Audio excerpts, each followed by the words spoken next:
ये कहानी है एक बीवा और हामिला औरत की जो शांत नगर नामी गांव में रहती थी।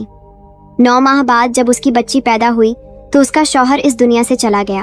कुछ ही घंटों बाद वो बच्ची भी पैदा होते ही इस दुनिया से चली गई। गांव वालों ने इस बीवा औरत को मनहूस समझना शुरू कर दिया। फिर एक दिन गांव में 2 साधु आए। गांव वालों ने इस बीवा औरत के बारे में साधु को बताया। फिर साधु ने औरत के साथ ऐसी हरकत की जिसे सुनकर आपके पैरों तले जमीन निकल जाएगी और आपके राउंडे खड़े हो जाएंगे। शांत नगर एक छोटा सा गांव था जो सरसब्ज पहाड़ों और घने जंगलों से घिरा था, लेकिन वहां के लोग अंधविश्वास और सामाजिक रस्मों में जकड़े हुए थे। अनुपमा और उसका शौहर राजेश एक सादा मगर खुशहाल जिंदगी गुजार रहे थे। एक दिन अनुपमा को पता चला कि वो हामिला है। राजेश खुशी से पागल हो गया। उसने गांव में मिठाइयां बांटी और सबको अपनी खुशी में शरीक किया। उसके बाद वो अपने रोजमर्रा के काम पर चला गया और दोनों एक खूबसूरत मुस्तकबिल के ख्वाब देखने लगे। 9 माह बाद जब अनुपमा की बच्ची पैदा होने वाली थी, राजेश को खबर मिली कि उसकी बीवी को अस्पताल ले जाना है। वो जल्दी में घर से निकला, लेकिन रास्ते में उसकी गाड़ी उलट गई और वो इस दुनिया से चला गया। अस्पताल में अनुपमा ने एक बच्ची को जन्म दिया, लेकिन वो बच्ची भी पैदाइश के फौरन बाद इस दुनिया से चली गई। अनुपमा बिल्कुल अकेली रह गई।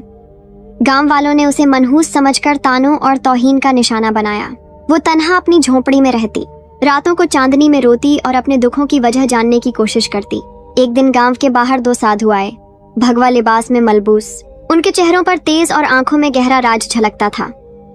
पहला साधु ज्ञानदेव था जो इल्म और रूहानियत का माहिर था, और दूसरा ध्यान सिंधु जो मराकबा और दिमागी सुकून के रास्ते पर चलता था। गांव वालों ने उनका इस्तकबाल किया और उन्हें विष्णु मंदिर में ठहरने की दावत दी।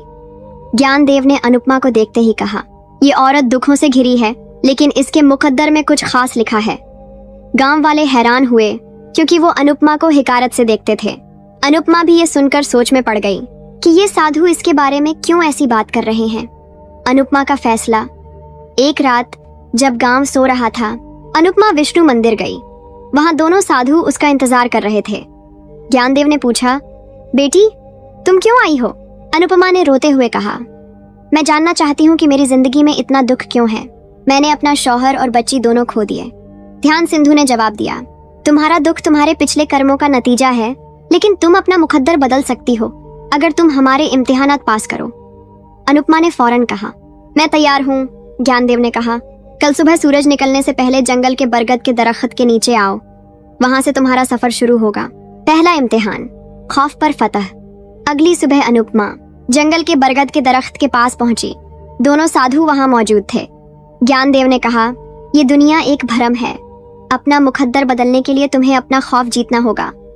ध्यान सिंधु ने आगे कहा, तुम्हें रात भर इस जंगल में अकेले रहना होगा, जहां जंगली जानवर और गैर मरी कव्वतें हैं। अगर तुम खौफ पर काबू पालोगी तो पहला इम्तिहान पास हो जाएगा। अनुपमा डर गई, लेकिन उसने अपने शौहर और बच्ची की याद में हिम्मत की और कहा, मैं तैयार हूँ। रात होते ही जंगल में अजीब आवाजें शुरू हुई। उल्लू की आवाज, झाड़ियों की सरसराहट और साए उसे डराने लगे। अनुपमा ने अपने शौहर और बच्ची की याद को दिल में बसाया, आंखें बंद की और खुद से कहा, मैं अकेली नहीं, खुदा मेरे साथ है। वो रात भर अपने खौफ से लड़ती रही। सुबह जब सूरज निकला, दोनों साधु वापस आए और देखा कि अनुपमा मुस्कुरा रही है। ज्ञानदेव ने कहा, तुमने खौफ जीत लिया, अब तुम दूसरे इम्तिहान के लिए तैयार हो। दोनों साधु अनुपमा को शिव मंदिर ले गए, जहाँ एक अजीब सी तवानाई थी। ध्यान सिंधु ने कहा, अब तुम्हें त्याग का इम्तिहान देना होगा।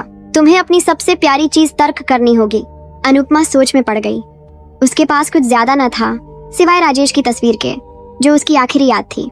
उसने पूछा, क्या मुझे अपने शौहर की तस्वीर तर्क करनी होगी?